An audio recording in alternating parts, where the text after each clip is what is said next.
That you, Joe? What am I going to do? No, she isn't. I'm sorry.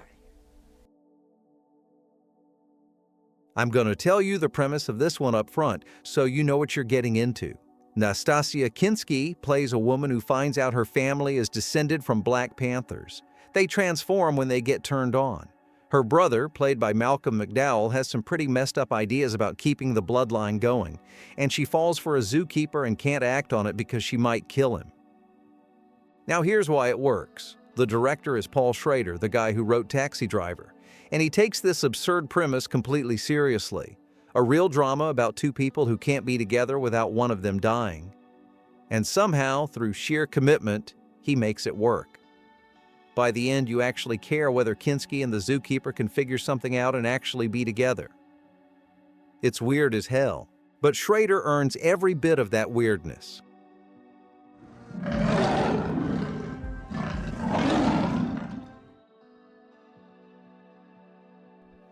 Sea of Love is basically Basic Instinct before Basic Instinct. Cop falls for a woman who might be the killer, and it came out 3 years earlier. It might actually be the better movie, although there's way less sex scenes. Al Pacino's going through a divorce. He's a mess, and he catches a case where someone's killing men through personal ads. At every crime scene, the killer leaves a record playing that old Phil Phillips song from the 50s, Sea of Love. He runs a sting with John Goodman and meets Ellen Barkin, who might be the killer. And Pacino falls for her anyway. He's not dumb though, he can see all the warning signs, but his life is already falling apart anyway, and he sort of just wants to see how bad it can get. You spend the whole movie not knowing if he's going to solve the case or end up as another body. Basic Instinct got all the headlines and the controversy, but Sea of Love got there first with Pacino at the top of his game. If you liked Basic Instinct, you should really see this one.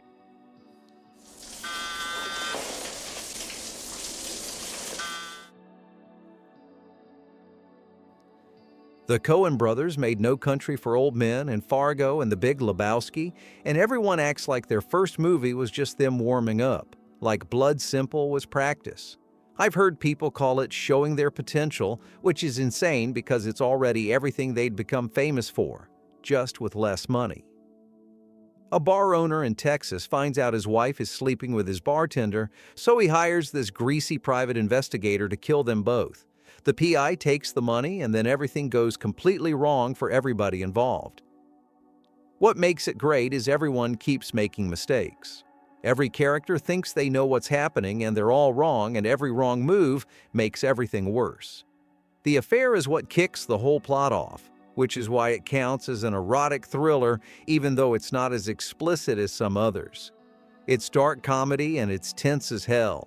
If you've seen the Coens' later stuff and haven't gone back to this, you're missing out.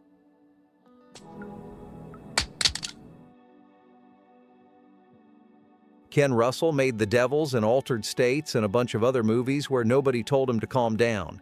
The guy didn't know how to hold back on anything. Everything was excessive and controversial and completely unhinged. So naturally, he made erotic thrillers because that genre let him go as far as he wanted.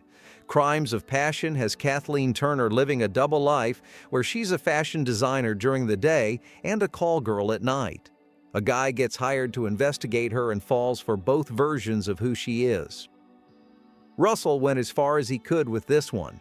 It's campy, it's over the top, it's always about to tip into parody but somehow doesn't.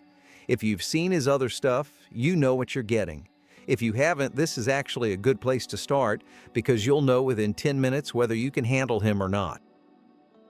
What'd you say your name was? China Blue. David Cronenberg making an erotic thriller sounds weird, right? The guy who made The Fly and Videodrome and Scanners, the body horror guy, doing a movie about desire and seduction. But that's exactly what Dead Ringers is. And it works because Cronenberg brings all his creepiness with him. Jeremy Irons plays twin gynecologists whose lives are so tangled up that they're basically one person split in two. One of them falls for an actress, and that's when things start falling apart. Here's what makes it an erotic thriller. From the woman's perspective, she's sleeping with a man, and slowly she starts realizing something is very wrong. The guy she's with has a twin, and they've been switching places, and their lives are so intertwined she can't tell them apart. That uncertainty, that paranoia, that's erotic thriller territory. Cronenberg just happens to also throw in his signature bleakness and some genuinely disturbing imagery. It messes with your head in ways most movies don't even attempt.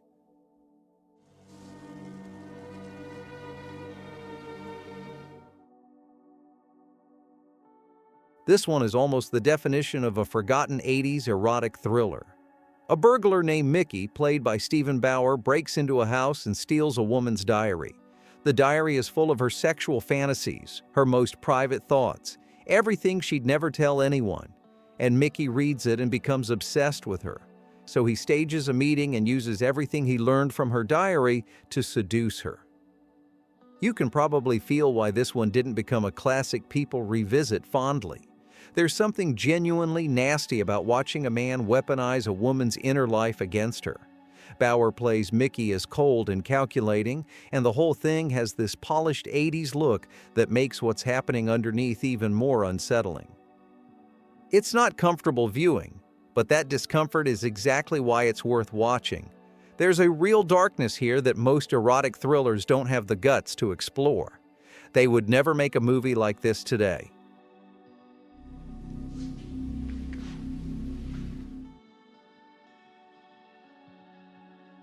Before Fatal Attraction, before all those 90s stalker thrillers, there was The Fan. Lauren Bacall plays an aging Broadway star named Sally Ross, who starts getting fan letters from a guy named Douglas Breen, played by Michael Biehn. The letters start out intense and get worse from there. Breen's admiration turns into obsession, and he starts spying on her and killing anyone who gets between them. What makes this interesting is the split perspective. Sally doesn't know what's happening. She's just trying to make a comeback while feeling increasingly unsafe. But the audience sees everything Breen is doing. His jealousy, his violence, the way his love for her has become something monstrous. This movie basically invented the celebrity stalker thriller. It mixes slasher elements with prestige drama in a way nobody had really done before. It came out in 1981 and set the template for a whole wave of films that would follow in the next decade. Just catch that silver. I'm sorry. Tony Scott made this before Top Gun, and it's nothing like what he'd become famous for. The Hunger is a gothic vampire movie starring David Bowie, Catherine Deneuve, and Susan Sarandon, and it looks absolutely stunning.